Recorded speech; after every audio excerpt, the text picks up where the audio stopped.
আজকে এই মুহূর্তে একটা গরম খবর আছে যেটা এখনো বাংলাদেশের মিডিয়ায় বা অন্য কোথাও আসেনি।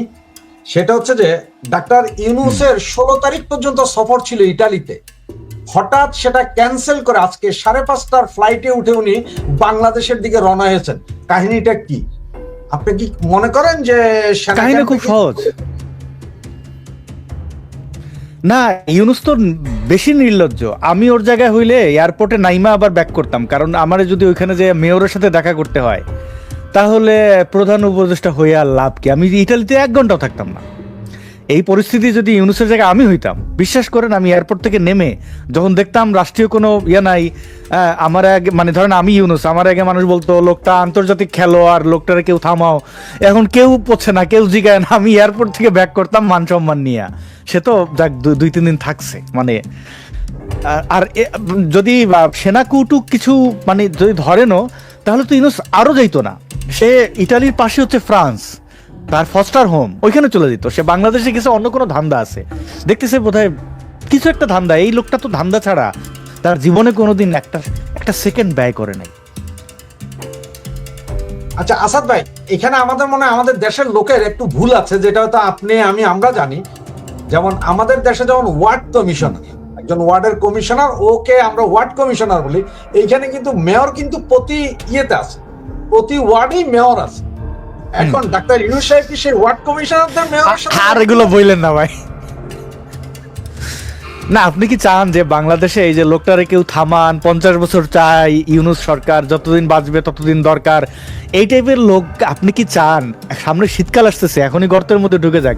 ওই এখন আর মেয়রের হিসেবে ওইভাবে যায়েন না, পাড়ায় পাড়ায় আর মেয়র বললেন না, তাহলে তাদের আর খুঁজেই পাবেন না। খুঁজে না পাইলে হান্টিং করবেন কি?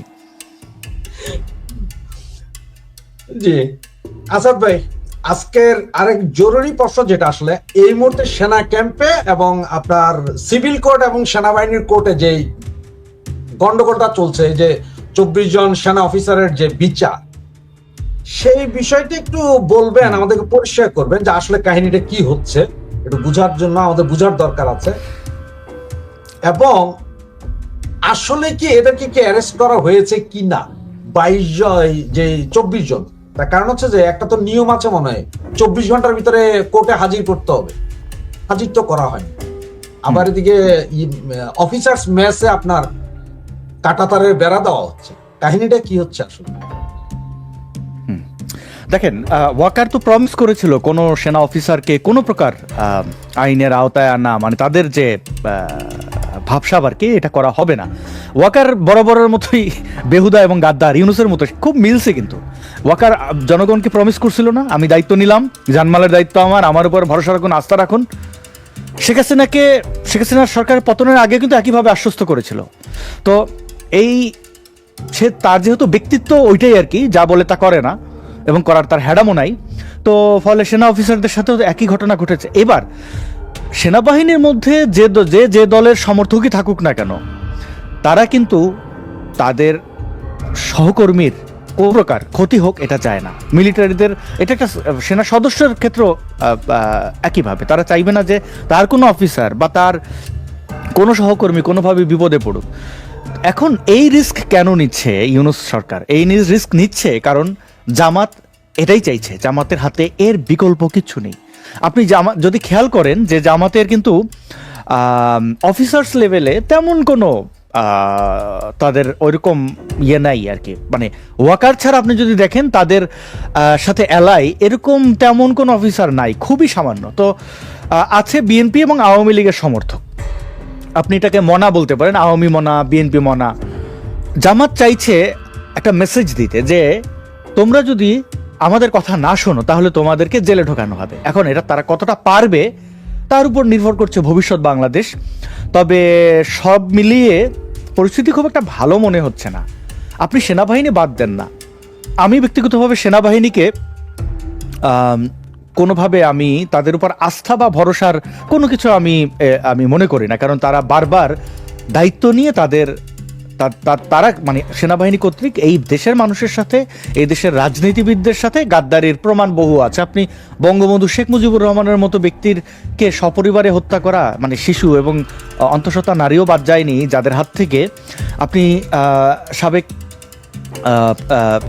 আপনি জিয়াউর রহমানের কথা বলতে পারেন, আপনি এরকম অনেক উদাহরণ দিতে পারবেন। তো সেই সেনাবাহিনী এখন বাংলাদেশে কি করবে তার চেয়ে বড় আমার কাছে গুরুত্বপূর্ণ বাংলাদেশের জনগণ কিভাবে দেখছে। বাংলাদেশের মানুষ মোটা দাগে খুবই ভালনারেবল সময় পার করছেন এবং তাদের মধ্যে ক্রোধ এবং ক্ষুব্ধ হওয়ার যে পরিস্থিতি আমি দেখছি সেটা কিন্তু একদমই আপনি উড়িয়ে দিতে পারবেন। এটা খুবই মানে খুবই ভয়ঙ্করভাবেই ইউনুস এবং তাদের এই গ্যাংয়ের দিকে তেড়ে যাচ্ছে। এর ফলাফল কি হবে আমি জানি না, তবে ভালো কিছু যে হবে না এটা মোটামুটি নিশ্চিতভাবেই বলা যায়। এবং এই পরিস্থিতি অর্থাৎ গৃহযুদ্ধ বা বড় ধরনের সংঘাতের ডাক কে দিয়েছিল? এ মাহফুজরাই তো দিয়েছে। আমি তো আওয়ামী লীগের কারোর কাছ থেকে শুনি নাই যে আমরা গৃহযুদ্ধ করব, আমরা মাইরে ফেলবো, কেটে ফেলবো, আমি শুনি নেই। বিএনপির কাছ থেকে শুনি নেই। যেটা চাইছে জামাত এবং তাদের ছেলেপেলেরা, এনসিপির গুন্ডা সান্ডারা, এবং দেখা যাক কি হয়। আসাদ ভাই, আমরা কন্টিনিউ শুনি যে আওয়ামী লীগ সরকারের আমলে সাংবাদিকরা কথা বলতে পারতেন না, বাক স্বাধীনতা ছিল না। আপনার কি মনে হয় যে এই সময় সকলের বাক স্বাধীনতা আছে এবং সকলে সেন্সরশিপ ছাড়াই কথা বলতে পারে? না না, দেখেন আওয়ামী লীগের আমলে বাক স্বাধীনতা ছিল না, সাপ্রেশনে রাখা হয়েছে, এটা সত্য, অনেকের ক্ষেত্রেই ঘটছে। কিন্তু এখন যে আমল চলছে এটা এটা বাংলাদেশের ইতিহাসে যে কোনো শাসন ছাড়িয়ে গেছে। আপনি এই বাংলাদেশের স্বৈরাচার নাম বললেই তো এর সাথে কথা মনে আসে। আপনি তো মানে জেনজিও না, মিলেনিয়ালও না, আপনি তো জানেন ওই সময়টা আপনি দেখছেন, আপনি তখন ইয়াং, তাই না আদার ভাই? তো দেখেন এইটা বাস্তবতা। এখনকার মতো খারাপ সময় অতীতে কখনো হয় নাই। সাংবাদিকদের কিসের স্বাধীনতা? মানে যেই দেশে শত শত সাংবাদিক খুনের মামলায় জেলে যায়, ওই দেশে সাংবাদিকতা করে যারা, তারাই তো আমি মনে করি যে তাদের যদি কোনো, অনেকের বিকল্প নাই, রুটি রুজির ব্যবস্থা নাই, সাংবাদিকতা করে, আর অনেকে ধান্দাবাজির জন্য করে। এই ধান্দাবাজ এবং বাধ্য হয়ে সাংবাদিকতা ছাড়া আমি তো দেখি না ওইখানে আর কেউ আছে। মানে যার একটু সুযোগ সুবিধা ছিল সে কিন্তু ওই পেশায় আর নাই। আপনি বাংলাদেশের জ্যেষ্ঠ সাংবাদিকদের দিকে তাকান, আবার ওই জ্যেষ্ঠ সাংবাদিক বললে আবার ওই কি বলে, রাজাকারের নাতি কাম মুক্তিযুদ্ধের নাতি, বা আমার পরিবারে মুক্তিযুদ্ধ আছে, ওইটা আবার ভাইবে নেন না। মানে আমি অনেক মুক্তিযোদ্ধার পরিবারে, বা আমি অনেক জ্যেষ্ঠ সাংবাদিক, আমি নামই নেই না। আপনি মুন্নি সাহার অ্যাক্টিভিটিস দেখেন, তার অ্যাক্টিভিজম বলেন আর প্রফেশনালিজম দেখেন, আপনি নাই। আপনি জয় মামুনের অবস্থা দেখেন, এরকম আপনি ধরে ধরে যান না, এখন আপনি যতজনকে চেনেন মানে স্টার সাংবাদিক যারা, তাদের তো আপনি পাবেন না। খালেদ মহিউদ্দিন দেখেন এই ইউনুসের দালালি করতে করতে ক্লান্ত হয়ে পড়ছে। আপনি দেখেন তার শোয়ের অবস্থা, ক্লান্ত, পরিশ্রান্ত। পিনাকির কথা আর মনে করাইয়েন না, মানে লোকটার কথা। কেন এই প্রশ্নটা করেছি, কারণ এটা আমি নিজেও স্বীকার করি যে আওয়ামী লীগ আমলে আপনিও সাফার করেছেন, এটা অনেকেই জানে না, বাংলাদেশে অনেকেই জানে না।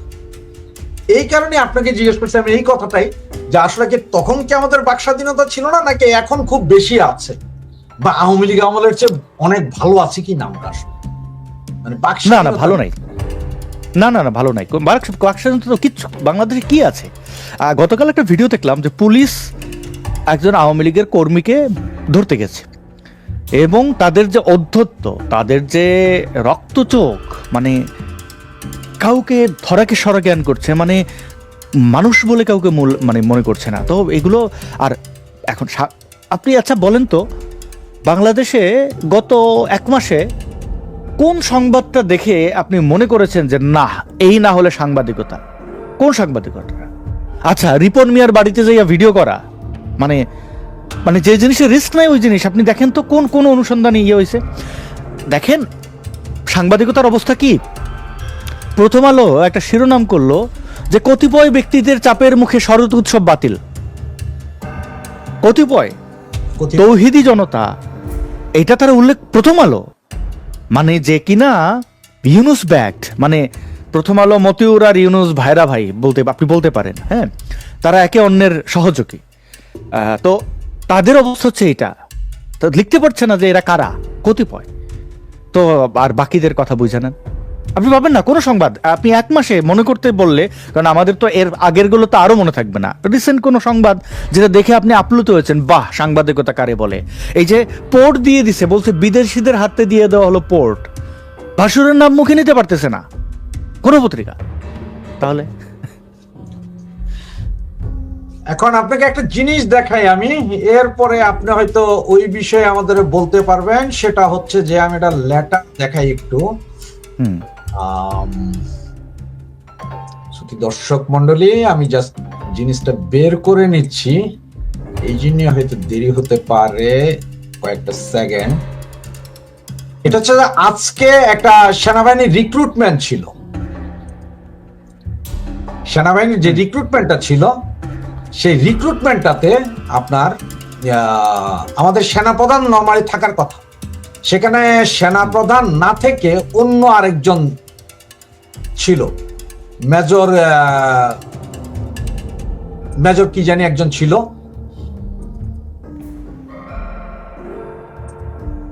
এই যে আসাদ ভাই, এটা হচ্ছে যে বাংলাদেশ, এটা বাংলাদেশ আর্মি আইএসপি এর বিজ্ঞপ্তি। বাংলাদেশ সেনাবাহিনী ইনফ্রাস্ট্রাকচার রেজিমেন্ট, আর্টিলারি রেজিমেন্ট এবং আর্মি এয়ার ডিফেন্স করে রিক্রুট ব্যাচ 2025 সেনাবাহিনী প্রধান কুচকাওয়াজ অনুষ্ঠান, ঢাকা 14 অক্টোবর 2025 মঙ্গলবার। আজ 14 অক্টোবর 2025 বাংলাদেশ সেনাবাহিনী রেজিমেন্ট, আর্টিলারি রেজিমেন্ট এবং আর্মি এয়ার ডিফেন্স করে রিক্রুট ব্যাচ 2025 সেনাবাহিনী প্রধান কুচকাওয়াজ অনুষ্ঠান রাজশাহী সেনানিবাসে বাংলাদেশ রেজিমেন্ট সেন্টারে হবে। এই অনুষ্ঠানে প্রধান অতিথি হিসাবে যথাক্রমে সেনাবাহিনীর chief of general staff lieutenant general Mizanur Rahman Shamim BP. কি বুঝলেন? দেখেন, এই জিনিস থেকে খুব একটা বেশি কিছু আগানো যাবে না।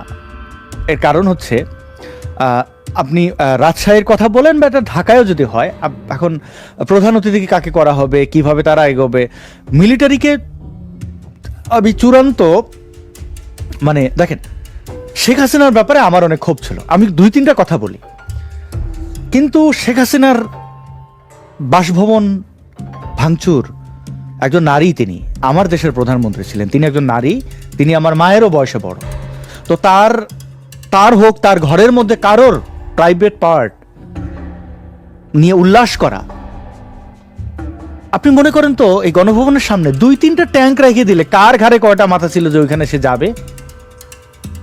মিলিটারি তো তখন ছাত্রদের পক্ষে, বললেই হয়তো শেখ হাসিনা নাই, শেষ। তারা এই কাজটা করেছে। এবং এই মিলিটারিকে আপনি আমাকে বিশ্বাস করতে বলেন, এদের যত মুভমেন্ট আমি কোনো কিছু বিশ্বাস করি না, কারণ এরা গাদ্দার কোথায়? যে শেখ হাসিনা, দেখেন, আপনি দল মত আপনার যে কোনো মতের হইতে পারেন, আপনি যে কোনো ধর্মের হইতে পারেন, আমি নিমুখ হারামদের আমি বিশ্বাস করি না। যেই শেখ হাসিনা এই আর্মিকে এত সুযোগ সুবিধা দিছে, সুযোগ সুবিধার কোনো শেষ নাই। আপনি অফিসারদের অবস্থা দেখেন, তাদের আগের মানে এর বিগত আমলের সাথে কম্পেয়ার করলে 3 or 4 টাইমস বেটার করছেন শেখ হাসিনা। তো সেই শেখ হাসিনার অন্ততপক্ষে তো আচ্ছা ঠিক আছে, তুমি তার মানে এই গণভবনটা তো নিরাপত্তা তুমি দিবা, এতটুকু তো নিয়ম হারামি চক্ষু লজ্জা তো এতটুকু থাকা উচিত যে না আমরা দিছি। এই মিলিটারি গোপালগঞ্জে যে গণহত্যা চালাইছে না, এই এনসিপির গুন্ডাদের এপিসিতে করে আনছে না কেন? এপিসিতে করে আনার দরকার কি ছিল? গোপালগঞ্জের মানুষ তো ওদের ধরে পিটায় নাই, পিটাইলে ওর সেনাবাহিনী আটকাইতে পারতো নাকি? তো আমাকে বলেন যে এদের এই মুভমেন্ট দেখে আমি মাপতে না, আমি এদের বিশ্বাস করি না।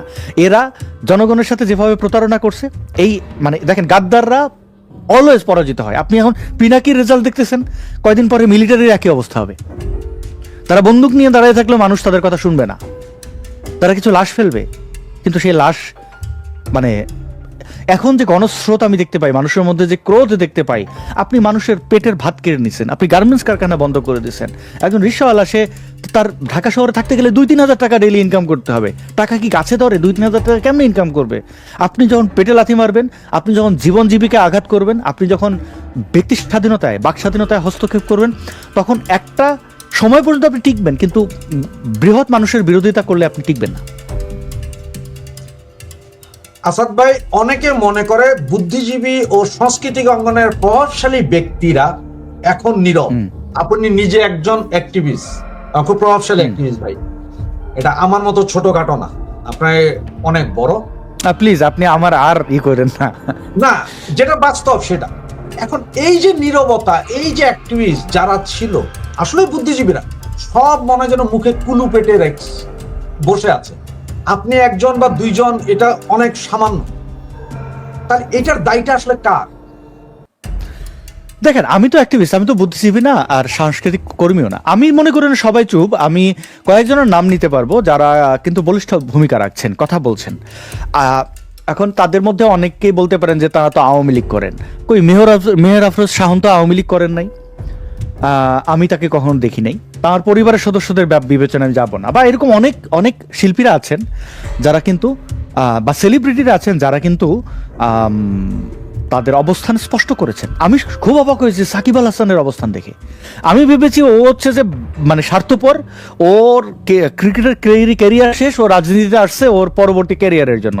কিন্তু সাকিব আল হাসানের ওই ভূমিকাটা মানে আই ডোন্ট কেয়ার এনিবডি, এই যে একটা ড্যাম কেয়ার একটা ভাব, এটা আমার ভালো লাগছে যে সে তার অবস্থান পরিষ্কার করছে। আপনি এখন বাংলাদেশের অনেক শিল্পীদেরকে তো কেনা হয়েছে এই জুলাই আন্দোলনে, হ্যাঁ, এটা এখন আমরা অনেকটা বুঝি। আর অনেকে হচ্ছে কি দালাল টাইপের আর কি, তাদের ওই ব্যক্তিত্বই নেই, তারা আওয়ামী লীগের কাছ থেকে সুযোগ সুবিধা নিচ্ছে, এখন চিন্তা করতেছে ইউনুস যদি আমার সেই সুযোগ সুবিধা নিয়ে নেয়